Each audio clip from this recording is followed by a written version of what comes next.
What is up, YouTube? Sid's Autograph site here. Doing a recent pickups video. This is stuff I picked up Monday through Wednesday. Mail, it's been really bad. I got one thing on Monday, and I'll show that when I hopefully make a recap video for the week on Saturday or Sunday. Hopefully I'll get something in tomorrow or Saturday. If not, I guess I'll just save it till next week. This is just some stuff I got at the store I work at and at a couple of thrift stores. So Monday, at the store I work at, we're unboxing some stuff and putting more stuff in, which, you know, there's like no room for anything else. But picked up, she's got a bunch more, but I found a bunch of the older Mad magazines. So I just picked up a couple, but eventually I hope to get them all. This issue is number 102 from April 1966.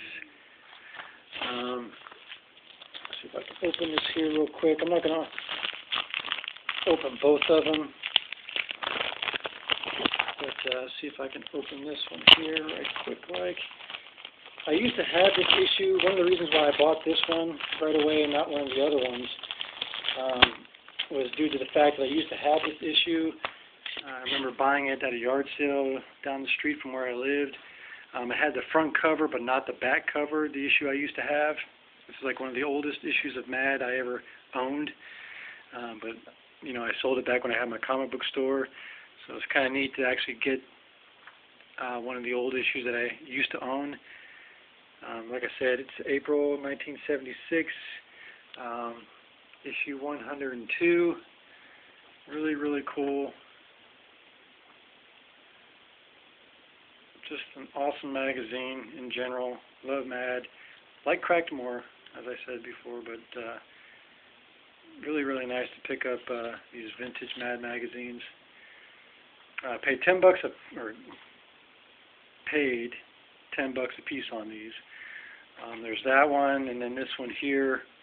This is issue 101 from March 1966. Alfred E. Newman sitting at his desk there. And instead of reading Mad, he's reading Shakespeare.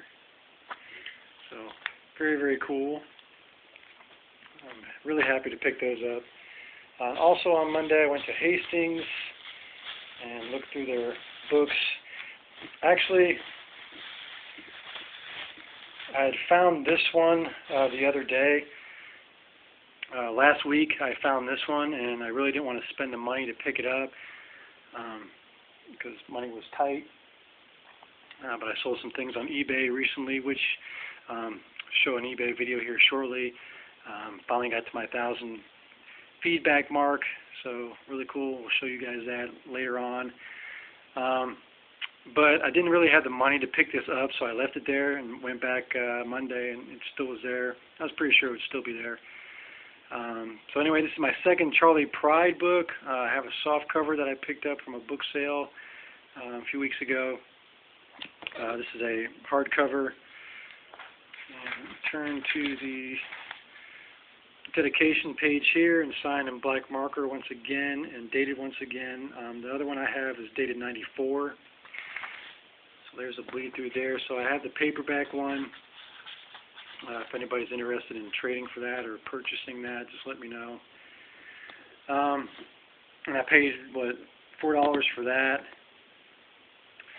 And picked up this one here, Prisoners of Hope, the story of our captivity and freedom in Afghanistan, by Dana Curry and Heather Mercer. And it is signed on the title page here, signed and inscribed by Dana Curry. To Nikki, Jesus loves you and has great plans for your life. Psalm 27, Dana Curry. And there's the bleed through on the other side. These two women were kidnapped by Taliban.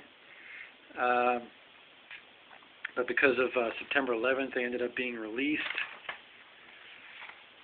So, neat pickup. Paid way more than I would have liked to. Paid $10 for it, but once I found it and I had the money, you know, it's just really hard to not buy.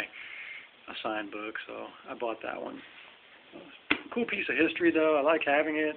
Just wish it didn't cost so much. All right, so that's Monday. Trying to think here. Actually, I forgot Tuesday's package. Hang on a second. Let me get Tuesday's package. Or Tuesday's pickups.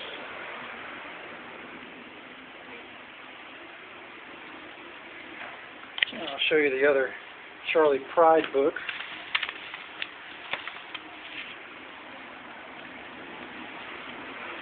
This is a combination actually of Mondays and Tuesdays stuff. Alright, so here's both Charlie Pride books. As I said, this one is here. No, it's 96, I'm sorry. Kind of funny that this one's 10/10/96 and this one's 10/18/95. So I signed them both in October, just 2 different years. So, like I said, the soft cover is up for trade or sale if anybody's interested. All right, now on to some more Monday pickups. Went ahead and followed my own rule from the other day. Remember I talked about opening CDs up to see if they're signed. Don't just go by, if it's not on the cover, it's not signed. It's not always the case, and I found more signed CDs. This is Mark Preston. It was half price day, so I did not pay $3. I paid $1.50. Mark Preston was a member of the Letterman on 2 different occasions, actually. Signed and inscribed, Jack and Carol, best wishes, Mark Preston.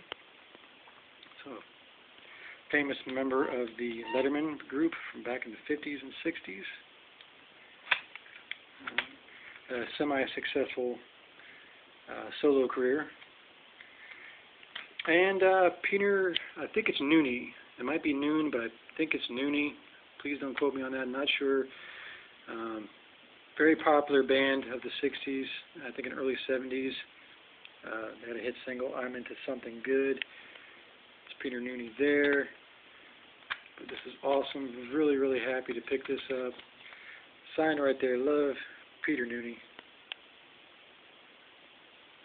So, very, very happy to find that. And this is famous pianist Lincoln Mayorga.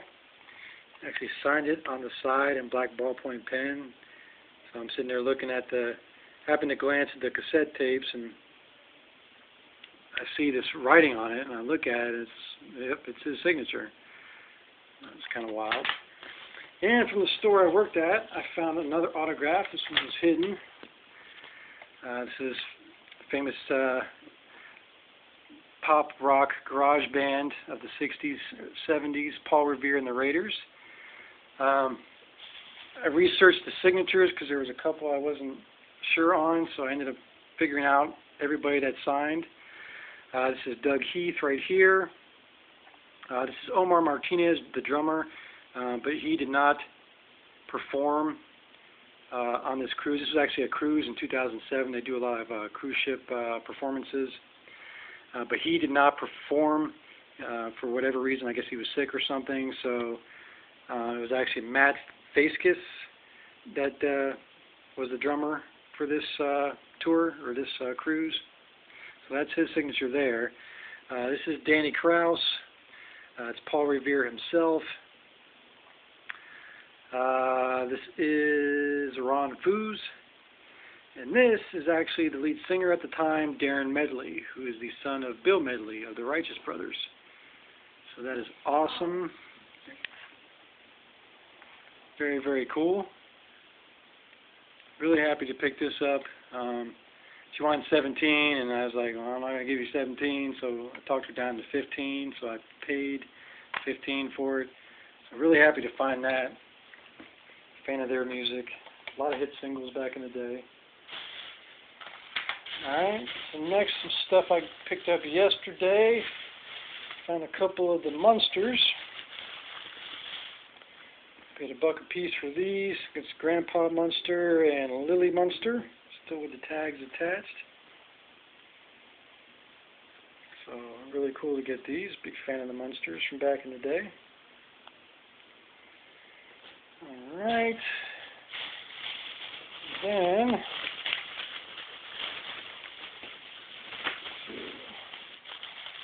Then I went to a antique mall.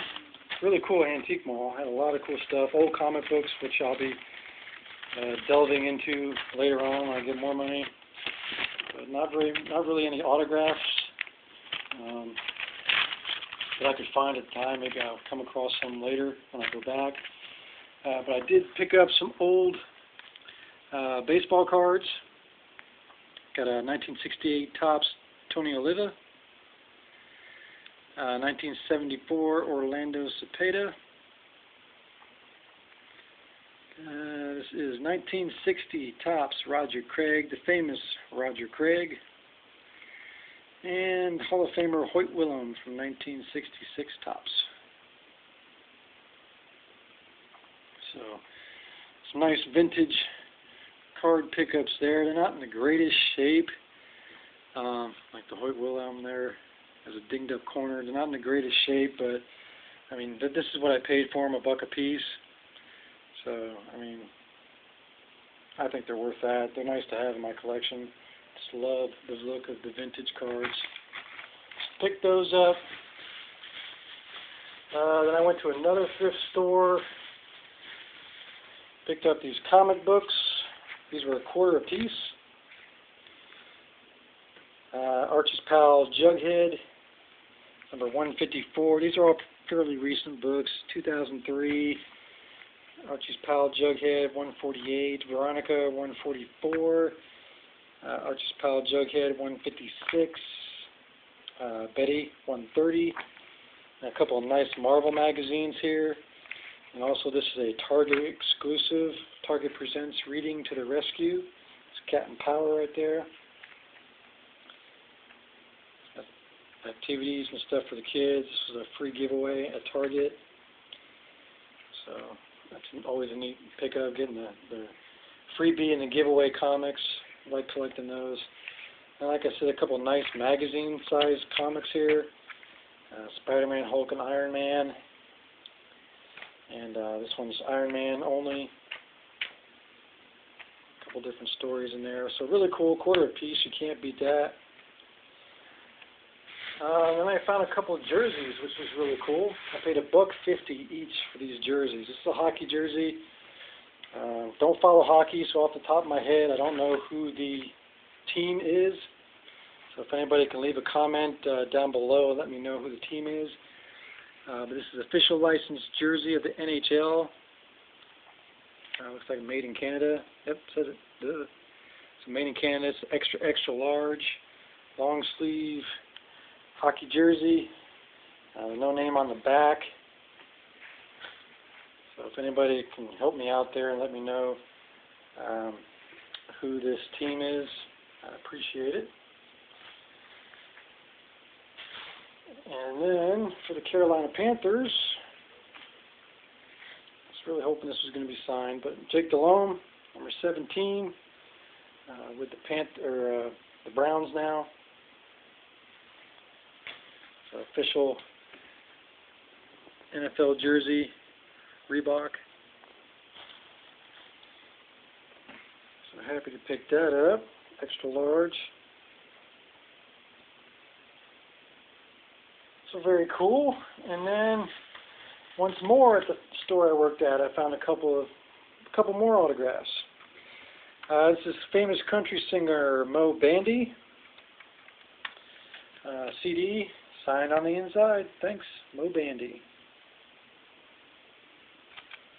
So very cool. And 4-time Indy 500 winner Al Unser, signed 8x10.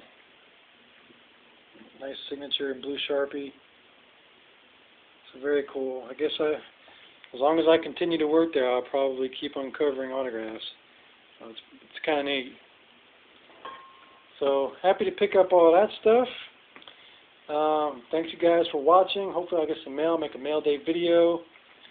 But again, appreciate you watching, guys. Thanks for all the subs. Get in on my contest if you haven't yet. And I will talk to you guys later. See you.